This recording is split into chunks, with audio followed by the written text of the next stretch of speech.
wamara mohanii taakutee tahaabte guutuu waluma gorsanii siitaatu malee si dura jaalannee nara laalinii jaalalaan na gubee waan fedhe duubadaa obsanii wamara mohanii taakutee tahaabte guutuu waluma gorsanii.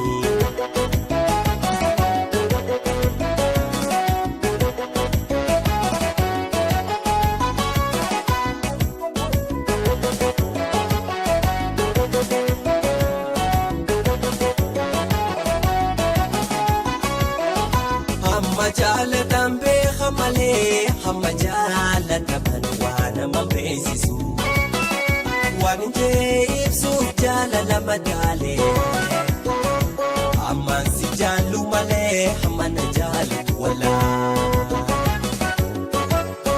gaafa wal diraa eegee wal ho'isu cirracha walitti qoosu. Cirracha walitti qoosuu namni janqabne akka feenu dabaaf akka feene ta'uu mudanne sumaatu isii anaatu isaa sumaatu isii anaatu isaa na dura jaalatu natti haadhayaa siitu natti isaa.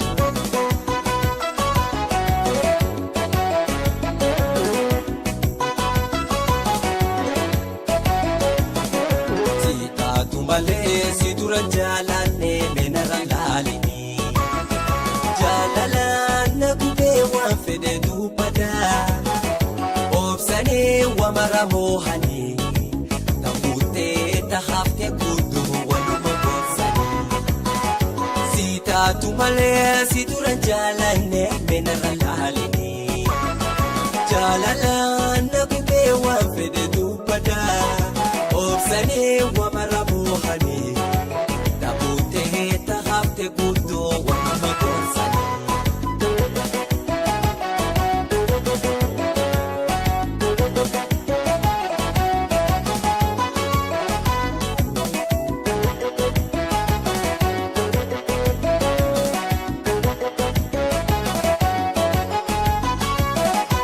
Amma jaalatan beeka malee hamma jaalataman nama beeksisu waan injee ibsuuf jaalala madaalee hammaan si jaallu malee hamma na jaalatu walaa gaafa wal diraa eegee wal ho'isu cirracha walitti qoosu cirracha walitti qoosu namni janqabne akka feenu dabaaf akka feene.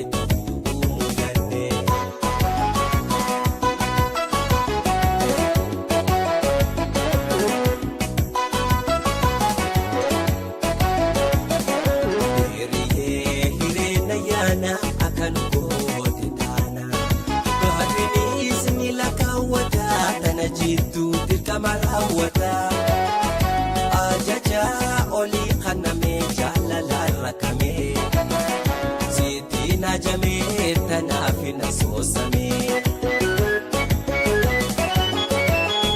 bareeda shawaa namoonni hawaa saaphoottu baalee kogaraan si malee.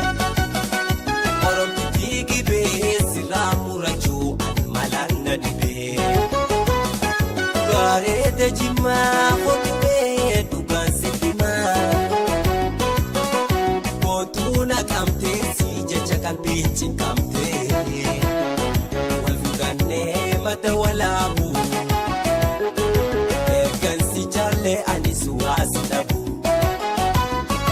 bareeda shawaa namoonni hawaa saaphoottu baalee kogaraan si malee.